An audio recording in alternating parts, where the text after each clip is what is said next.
일단 오늘 오전이었었죠. 토지거래 허가구역 확대 지정을 했습니다. 네. 네, 그래서 기존에 이제 잠삼대청이라고 불리는 네 군데를 이제 해제를 했다가 음.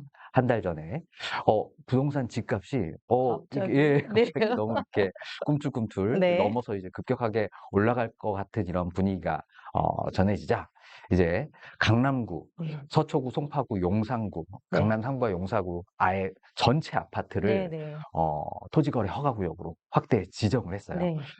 총 40만 호가 되겠고요. 다음 주 월요일부터 네. 신규 계약분부터 이제 진행이 되니까 아마 현장에서는 이번 주말까지 아마 좀 극심한 눈치 보기 장세가 좀 펼쳐질 거다 이렇게 그렇겠네요. 예상이 네. 됩니다. 그래서 이렇게 큰 정책을 펼쳤는데 그래도 집값이 안 잡히면 어떡할 거냐? 자, 바로 인근 지역으로 토지거래 허가구역을 넓혀요? 네, 더 넓히려고 합니다.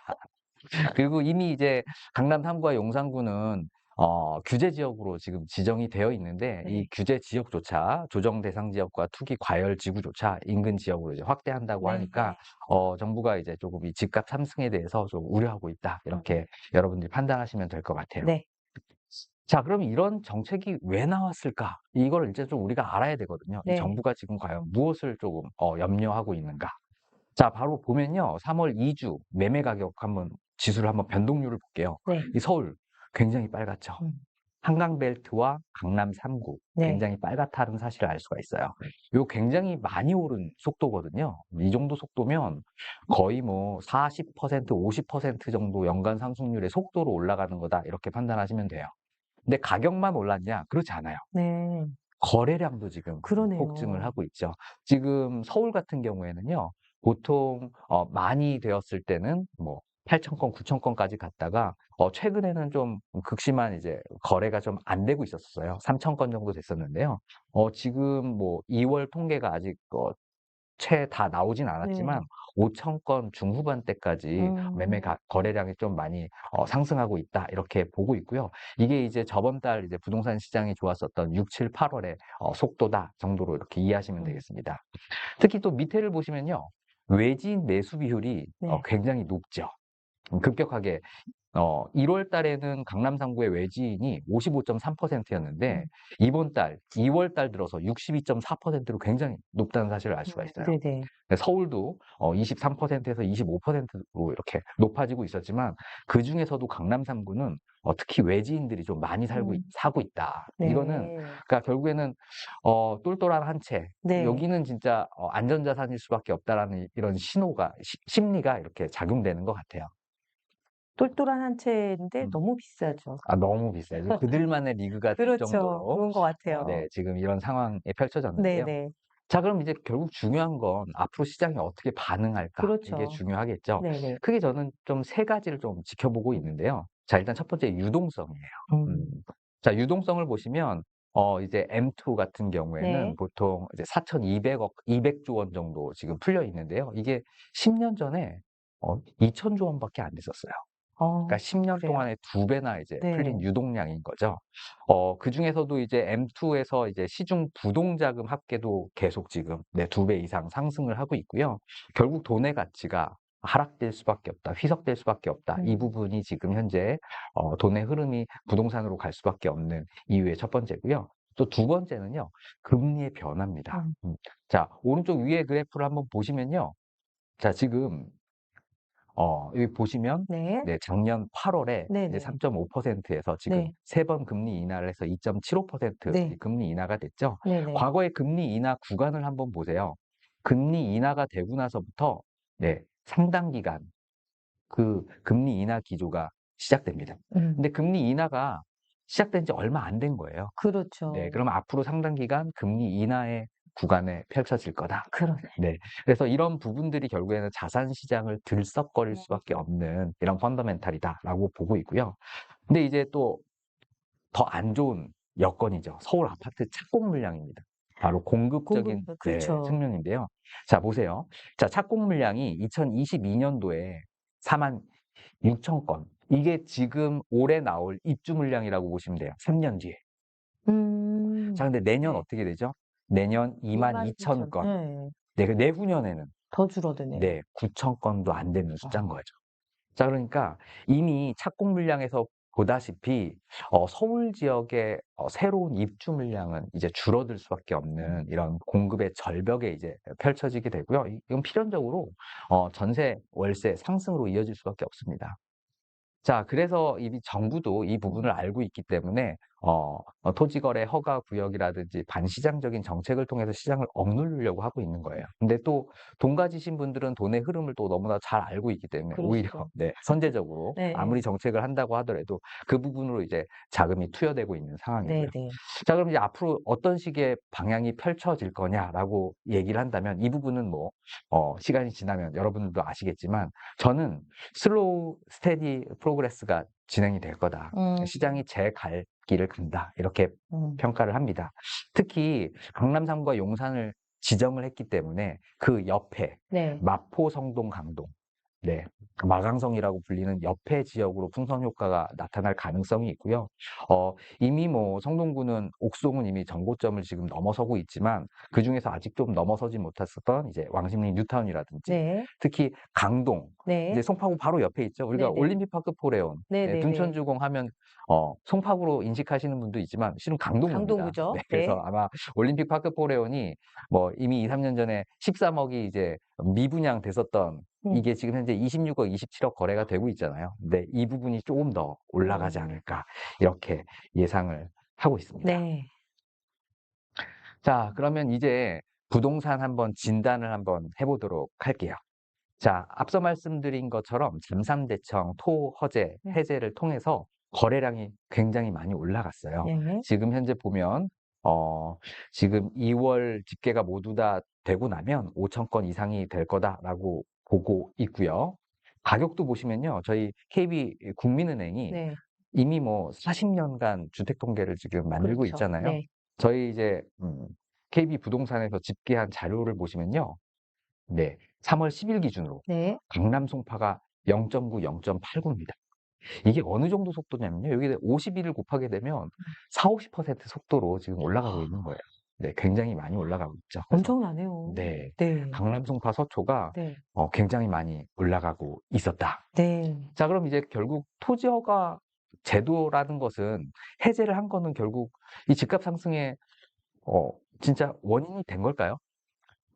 그것만은 아닌 것 같은. 네, 다른 부분들이 좀 네. 있었죠. 네. 진짜 왜냐면요, 우리가 잠실주공 5단지 같은 경우에는 토어제 해제가 안 된 단지예요. 네. 그럼에도 불구하고 보시면 네, 신고가 35억 7,500만 원 신고가가 이루어진 부분이죠. 그래서 단순히 토지거래 허가구역을 해제했다고 이 부분이 뭐 집값을 바로 올렸다라기보단 그동안 5년 동안에 반시장 정책으로 눌러왔었던 이런 것들이 지금은 현재 정상화되고 있는데 이런 정상화되는 부분들이 어, 과도하게 똘똘한 할채로 몰리고 있는 이런 현상 때문에 그렇다라고 보시면 네. 되겠습니다.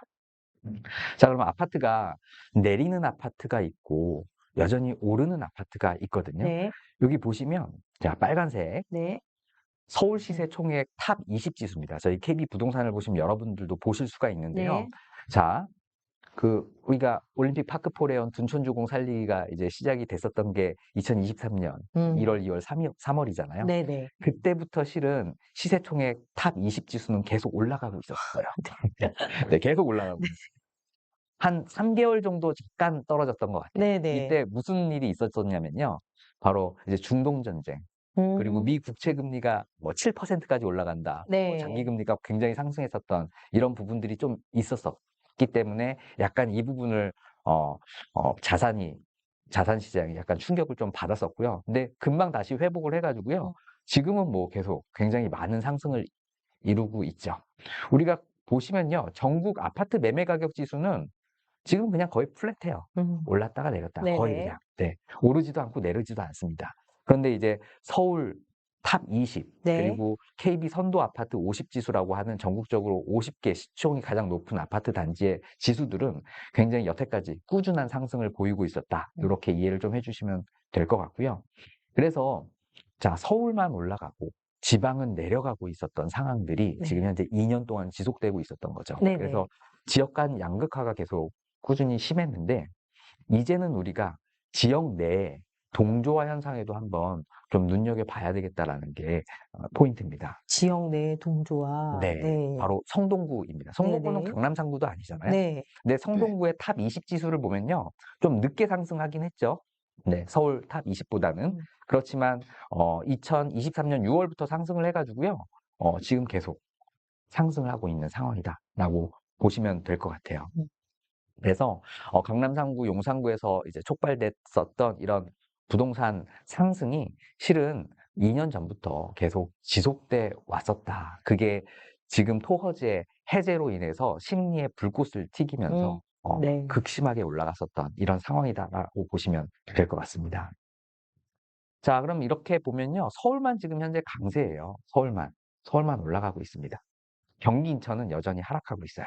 자, 이거는 그 지역의 모든 아파트들의 평균값을 의미해요. 지수기 때문에. 뭐 경기에서도 예를 들어서 이제 과천이라든지 네. 판교라든지 분당 이런 쪽은 거의 뭐 준강남이기 때문에 그렇죠. 강남권의 속도만큼 지금 굉장히 많이 올라가고 있고요. 그렇지만 경기의 뭐 이천이라든지 여주 같은 경우에는 지금 굉장히 많이 떨어지고 있는 상황입니다. 뭐 인천도 마찬가지 경우겠죠. 그래서 서울만 지금 상승하고 있는데 지금 좀 심각한 상황이요. 5대 광역시죠. 음. 5대 광역시의 하락이 좀 너무 좀 심한 상황입니다. 자, 한번 대구 한번 보실까요? 네. 자, 이쪽을 보시면요. 2022년 6월이 지금 현재 지수의 가장 고점이었었어요. 그래서 지금 현재 2025년 2월과 한번 비교한 건데요. 대구는 지금 현재 전고점 대비 마이너스 18%입니다. 가장 많이 떨어졌어요. 네. 그리고 세종도 지금 거의 대구와 와, 비슷하죠. 엄청 많이 네, 떨어졌네요. 엄청 많이 떨어졌고 지금 네. 여전히 떨어지고 있습니다. 네, 계속해서. 계속해서. 음. 그러니까 뭐 한간에는 좀 회복되겠다라는 너무 많이 떨어졌으니까 이렇게 생각을 하신 분도 계시지만 여전히 지금 좀 많이 하락하고 있는 지역 중에 하나다. 자, 서울은요 유일하게 네, 상승을 했죠. 네. 그리고 이제 고점 대비 마이너스 7% 수준으로 그래도 좀 많이 좁혀졌다. 전국 네. 대비 이렇게 네. 이해를 하시면 되겠습니다. 자, 이런 전국적인 상황으로 놓고 봐서는 아무래도 지금 부동산 가격은 좀 하락하고 있기 때문에 음. 미분양은 5개월 만에 다시 이제 7만 호를 돌파를 했어요. 음. 네. 조금 떨어져서 조금 좋았는데 분위기가 다시 한번 미분양이 조금 늘어나고 있는 상황이고요. 더 안 좋은 건 지금 악성 미분양이죠. 중공업 미분양이라고 불리는 부분들이 지금 2만 1,000호로 늘어났습니다. 음. 벌써 이제 전달 대비 3,000호가 늘어난 거예요. 지금 최근에 이제 정부에서 LH가 이제 지방 미분양을 매수하겠다라고 했었던 게 3,000호였거든요. 네네. 그래서 중공업 미분양이 늘어난 만큼 지금 사주겠다라는 거예요. 음. 그래서 시장이 좀 뭔가 이 부분 때문에 뭐 되살아나기는 좀 아직까지는 아, 네. 어렵다. 이게 지금 현재는 상황이다. 이렇게 네. 이해를 하시면 되겠습니다. 자, 조금 더 네. 서울의 지역을 한번 살펴볼게요. 자, 강남 11개구의 상황입니다. 자, 서초 강남. 아까 이 부분을 말씀드렸죠? 전고점 대비. 음. 자, 이미 보시면요. 서초와 강남은 이미 전고점을 넘어섰어요. 네. 자, 이거는 제가 말씀드렸다시피 그 지역구에 있는 모든 아파트의 평균이라고 얘기를 드렸습니다. 모든 아파트가 지금 현재 네, 전고점을 돌파했다라고 네. 보시면 되고요. 지금 올라가는 속도도 굉장히 빠르고 있다. 네, 송파구도 지금 얼마 남지 않았어요. 자, 그래서 지금 현재 서초, 강남, 송파를 지금 다시 한번 규제를 하고 있다. 이 정도로 이해를 좀 하시면 될 것 같고요. 그럼 이제 강북의 14개구는 어떨까? 자, 유일하게 용산구가 네. 전고점을 돌파했습니다. 네. 네. 참, 네. 그러니까 이미 뭐 그렇게 규제를 하고 토지거래 허가구역 이미 다 지정했었던 곳이잖아요. 그리고 이미 규제 지역으로 했었는데 네. 규제를 했는데도 불구하고 규제 지역에서 이미 이미 가격 올랐네요. 상승이 네. 이미 올랐다. 네. 자, 좀 안타까운 게 이제 우리가 이제 노도강이죠. 네. 노도강의 이제 하락을 한번 보세요. 아. 마이너스 10%, 마이너스 17%. 아까 제가 보여드렸다시피 광역시, 그죠? 대구, 세종처럼 굉장히 많이 하락했습니다. 아까 대구가 마이너스 18? 네, 맞아요. 거의 그 그 수준까지 수준이죠, 야, 지금. 그러니까 네. 회복도 안 된 거예요. 네네. 근데 지금도 여전히 떨어지고 있다. 안타까운 건 이 노도강이 약간 회복할 만하면 그렇게 규제 정책이 다시 한번 와가지고 이쪽 지역이 살아나질 못하고 있어요. 네, 그래서 안타깝게도 뭐 이런 어떤 정책의 뭔가 반사 이익보다는 오히려 페널티를 지금 좀 얻고 있는 게 지금 현재 노도강의 노도강이요. 지역이다. 네. 네. 지금도 지금 노도강이 약간 오르려고 하고 있는 이런 형국인데 다시 한번 이런 네, 일이. 이런 일이 조금 네. 나타나고 있는 거죠. 자, 그럼 이제 두 번째, 이제 실거래가 랭킹을 한번 살펴볼게요. 네. 제가 여기 와가지고요. 저희 이제 뭐, KB 부동산에서 직접 보실 수도 있지만, 직접 최근 한 네. 달간의 자료, 네네. 실거래가 랭킹을 갖고 왔습니다. 자, 전용 84 기준이에요. 자, 최근 한 달 동안에, 자, 보시면, 레미안 원베일리 55억. 뭐, 물론 뭐 60억 거래도 있었습니다. 근데 이게 지금 한 달 동안의 거래예요. 자, 놀랍죠? 트리마제. 아, 이건 신축도 네. 아니잖아요. 네네. 50억 거래가 됐습니다. 5억 상승돼서. 자, 뭐 압구정 현대 이런 것들은 뭐 잘 알고요. 네. 보시면 레미안 퍼스틴이나 반포 자이 같은 경우에는 네. 이미 뭐 거의 준시축도 아니고 이제 구축으로 가고 있는 거잖아요. 네네. 연식이. 그런데도 불구하고요. 이미 뭐 45억, 뭐 42억 정도 거래다라고 보시면 될 것 같아요. 브라이튼 뭐 최근에 지었었던 여의도 신축, 네, 41억 정도 거래가 지금 현재 되고 있습니다. 이게 한 달 동안에 이루어진 거래다라고 보시면 되니까 시장의 어떤 어, 효율 가설을 아마 여러분들이 믿는다면 이게 그냥 현재 시장 가격이다라고 보시면 될 것 같아요. 그래서 이미 평당 1억은 뉴 노멀이 된 것 같은 느낌이에요. 이미 네. 목동에서도 목동 7단지도 지금 현재 평당 1억 거래가 나타나고 있거든요. 그래서 강남뿐만이 아닌 다른 지역으로 현재 지금 옮겨가고 있다. 그렇다면 이런 똘똘한 한 채는 언제까지 좀 지속이 될까요? 네. 자, 이 부분이 지금 조금 우리가 똘똘한 한 채로 몰리는 이 근저 어떤 네. 배경을 우리가 한번 생각해 보면 돼요. 네. 결국에는 뭐 저출산, 인구 감소로 네. 인해서 지방이 소멸할 거라는 이런 위기의식이 있죠. 네. 그래서 그 지방에 이제 집을 가지신 분들이 지금 계속 내려가고 있는 거잖아요. 지금도 내려가고 있고. 근데 이제 부채를 가지고 있으면 오히려 요즘에는 이제 페널티를 입기 때문에 한 채까지는 괜찮죠. 그러니까 오히려 그렇다면 내가 이 집을 차라리 서울의 강남에 사두자 이렇게 되는 거죠. 근데 지방에도 부자들이 굉장히 많습니다. 아까 외지인 비율을 네네. 높여보다시피 그냥 지방에 돈 많으신 분들이 그냥 집 한 채를 일단 서울 강남에다가 이렇게 똘똘한 한 채로 이렇게 하는 거죠. 그래서 이런 어떤 고령화, 저출산 이런 어떤 경제 이런 문제뿐만이 아니고 어떤 세제 혜택 이런 부분들이 맞물려 가지고 똘똘한 한 채의 이런 흐름들은 지금도 계속 지속되고 있는 상황이다라고 보시면 될 것 같아요. 네. 자, 그리고 이제 부동산 시장에 뭔가 충격을 줄 만한 요소 중에 스트레스 DSR 3단계죠. 이게 7월에 시행이 됩니다. 자, 보시면 기존에 이제 수도권 주담대는 1.2%였는데 이제 1.5%로 올리겠다는 거예요. 그래서 우리가 한번 1억 연봉의 사람들의 DSR 적용을 받았을 때 대출이 얼마큼 나오는지 한번 보니까요. 네. 6억 6천 정도가 나오는데 스트레스 DSR 3단계를 하게 되면 네. 1억 정도 감소하는 5억 6천만 원 정도 받게 된다. 근데 이미 작년 9월에 이미 조금 서울 수도권 지역에 있어서는 이 부분에 좀 충격을 좀 줬기 때문에 이번 7월에 나타나는 스트레스 DSR 부분이 좀 어떻게 좀 시장을 과도하게 억누를 수 있을까에 대한 부분은 한번 시장을 조금 더 지켜봐야 될 것 같습니다. 자, 그래서 일단 이 부분을 좀 더 눈여겨 보시고요.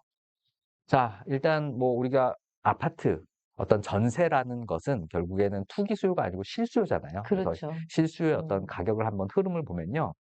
서울 월간 아파트 전세 가격 지수 19개월 동안에 계속 상승하고 있는 모습을 볼 수가 있어요. 네, 계속 상승하고 있습니다. 전세가도 만만치 않습니다. 네, 많이 올랐죠. 네네. 근데 더 심각한 거는요. 네네. 자, 월세입니다. 월세. 네, 월세. 자, 보시면 네. 계속 올라가고 있죠? 네. 자, 이 부분 한번 보실까요? 지수가 2022년 1월이 100이에요. 자, 근데 지금 100에서부터 지금 121이죠. 그러니까 100에서 120. 2022년도는 우리가 부동산 가격이 굉장히 높았을 때였잖아요. 그렇죠. 그때보다도 지금 월세가 20%나 더 높은 겁니다. 네. 원래 그 부동산 이론 중에 월세와 매매 가격은 실은 정확한 상관관계가 존재해요. 인과관계가 존재합니다. 네. 월세가 오르게 되면 매매 가격은 필연적으로 오를 수밖에 없어요. 네네. 네. 어, 그런데 지금 이런 부분들이 시장의 어떤 이런 부동산 가격을 좀 자극하고 있다 정도로 보시면 되고요. 월세와 전세가 상승한다는 건 그만큼 이제 공간 시장에서의 이런 아파트들이 조금 부족하다, 수요 대비 부족하다. 이걸로 이제 이해를 해주시면 될 것 같습니다. 네. 자, 그래서 이제 마지막으로 일단 네. 시장의 진단 중에 좀 재미있는 거를 네네. 이제 태북과 태남이라는 한번 이야기를 한번 갖고 와봤는데요. 네네. 태북과 태남 한번 이야기 한번 들어보셨나요? 지금 듣고 아, 있습니다. 네네. 자, 이게 가운데가 이제 네. 테헤란로인데요. 네네. 테헤란도 이제 이북을 우리가 태북이라고 하고요. 그때 밑에를 이제 태남이라고 얘기를 해요. 태북의 대표적인 게 압구정이죠. 네, 그렇죠. 태남의 대표적인 건 이제 대치동입니다. 자, 이거 보시면요. 이제 보통 태북에 사셨던 분들은 사업가 분들이 좀 많으세요. 자산가들. 네, 그리고 이제 태남에 사시는 분들은 교육 자녀를 위해서 네. 전문직, 고소득 이런 분들이 좀 많이 몰려 살고 있다 네. 정도로 이제 여러분들이 좀 이해를 하면 되는데요. 자, 태남을 대표하는 랜드마크 아파트 보시면요. 일단 뭐 음마 아파트 다들 알고 계실 것 같고요. 자, 이제 레미안 대치팰리스 이게 이번에 토어제 해지되면서 이제 평당 1억을 넘어섰죠. 이제 40억 이상의 거래가 이제 나타났었고요. 도곡동 타워팰리스 그리고 이제 신축 개포동의 DH 퍼스티어 아이파크 이런 것들이 일단 태남을 대표하는 랜드마크 아파트입니다. 자, 그럼 태북은요. 압구정동 예, 현대 아파트. 자, 그리고 이제 청담동의 청담 자이도 있죠. 그리고 이제 삼성동의 아이파크 삼성. 이거 굉장히 살기 좋다고 얘기를 하시더라고요. 레미안 라클레시. 이 정도가 이제 태북을 대표하는 랜드마크 아파트예요. 자, 그런데 자, 보시면 압구정동 현대와 대치동 음마 아파트. 두 개 아파트는 연식도 비슷합니다. 자, 2004년도 1월에요. 네. 오히려 현대 아파트가 더 음마 아파트보다 저렴했어요. 거의 7억대였습니다. 자, 그러다가 2007년도에 1분기까지 좀 많이 올랐어요. 네. 그죠? 이때. 네. 자, 12억, 13억까지 거래가 됐습니다. 음. 자, 그러다가 쭉 이 가격 흐름대가 이어지다가 지금 현재 엄청 벌어져 있네요. 네, 압구정 현대는 자 49억, 아. 음마는 29억. 네. 이미 20억 차이가 나는 거예요. 과거에는 차이가 안 났지만. 그러네요. 이게 언제부터 났었냐? 자, 2022년, 23년부터 지금 뭐 얼마 되지 않은 그러네요. 2, 3년 동안에 벌어진 현상입니다. 네네. 네.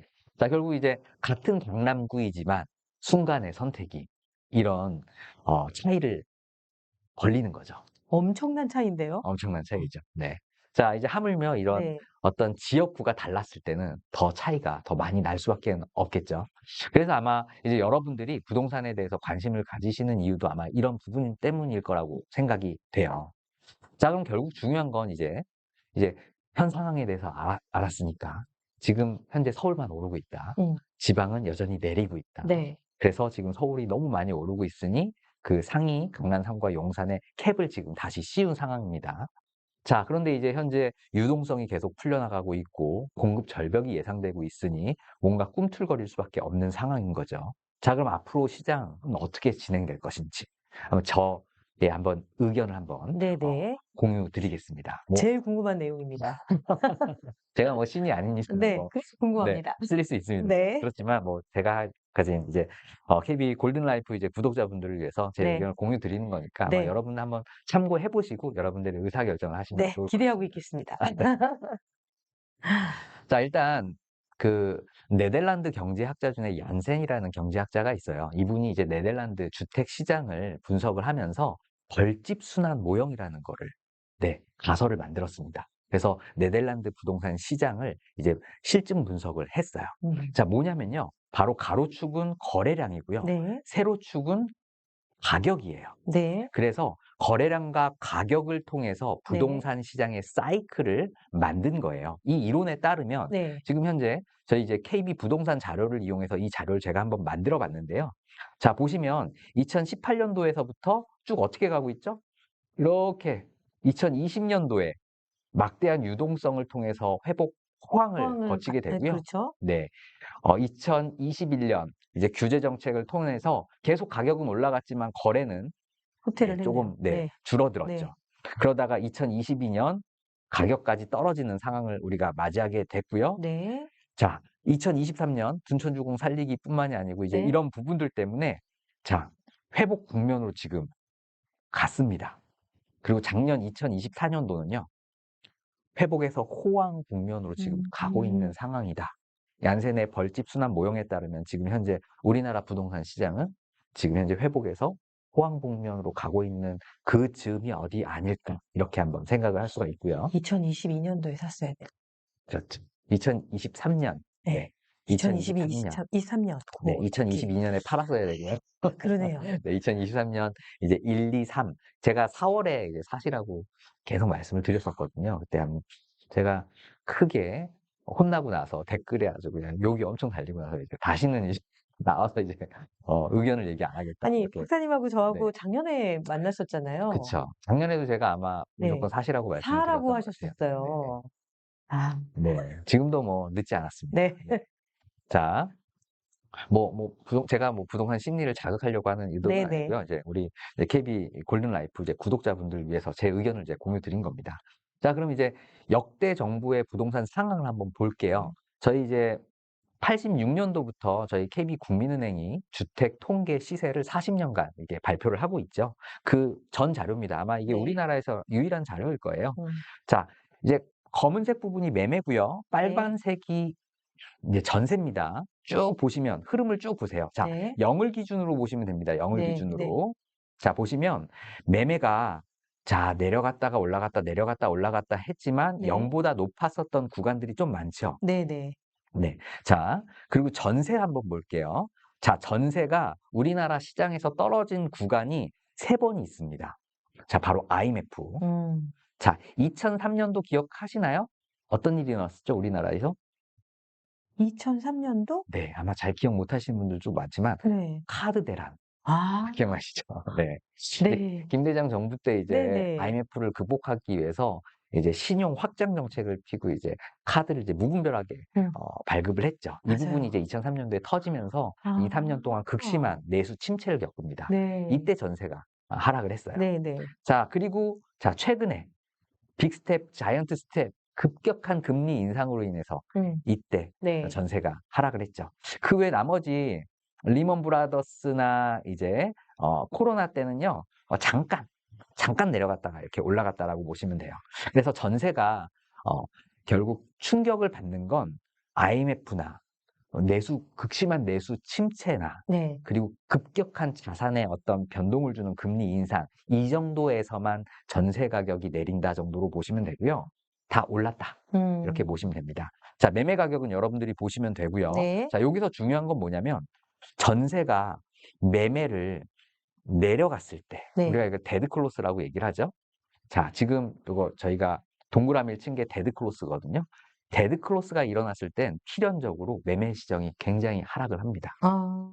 네, 그래서 이미 신호에서는요, 2022년도에 이미 주택 시장이 내려갈 거다라는 신호가 이미 나왔었어요. 네. 자, 그리고 이제 앞으로가 중요하겠죠. 자, 여러분들 이 흐름을 한번 보세요. 40년간의 우리나라 주택 시장의 흐름을 보시면요. 지금 현재 부동산 가격이 내려갔다가 지금 현재 보합의 상황이잖아요. 네. 자, 내려갔다가 그다음 매매 시장이 상승한 형태가 어느 정도 기간 정도 올라갔는지 한번 보십시오. 보십시오. 네. 상당히 조금 장기간에 길게 네, 올라가네요. 길게 올라가죠. 네네. 자, 그럼 앞으로도 그런 구간이 오겠네요. 온다는 거죠. 네. 자, 제가 앞서 말씀드렸다시피, 자, 금리 인하 구간이죠. 금리 인하가 그렇죠. 제가 과거의 시계열을 크게 보여드렸는데, 금방 끝나지 않아요. 네, 최소 2, 3년입니다. 네네. 자, 그런데 지금 현재 주택시장의 그래프를 보면 지금 현재 플랫하지만 이게 현재 상승할 가능성이 좀 높아 보여요. 거기에다가 특히 전국 단위는 솔직히 모르겠습니다. 그런데 특히 서울의 아파트만큼은 극심한 공급 절벽이 있기 때문에 전세 시장이 상승할 수밖에 없고 월세는 지금 더 많이 상승을 하고 그러다 보면 매매 가격은 필연적으로 상승할 수밖에 없는 이런 구간이 아닐까 저는 이렇게 판단을 하고 있습니다. 자, 이건 전세 가격이에요. 자, 엘리트 33평 아파트의 전세 가격 추이인데요. 자, 이때 아마 기억을 하시죠? 임대차 3법 때문에 3중 가격이 펼쳐졌을 때예요. 자, 보시면 어때요? 추세선을 딱 놓고 보면요. 자, 이걸 저희가 한번 계산을 해봤어요. 네. 계산을 해보니, 자, 연평균 6% 정도 전세 가격이 상승이 되더라. 자, 6% 상승이 된다는 건 12년마다 전세 가격이 2배가 된다는 얘기예요. 자, 아까 제가 M2 네. 유동성도 지금 10년 만에 2배씩 2배. 되고 있다고 얘기했었잖아요. 그러니까 그만큼 특히 이런 모두가 선호하는 이런 자산에 있어서만큼은 지금 제가 매매 가격을 말씀드린 거 아닙니다. 그죠? 전세 가격을 말씀드렸어요. 네네. 전세 가격조차 이제 10년에 2배씩 네. 올라간다 정도로 이해를 하시면 될 것 같아요. 그럼 이제 우리가 어떻게 행동을 해야 되는지 이 부분을 보면 알 수가 있는 거죠. 자, 이건 미국입니다.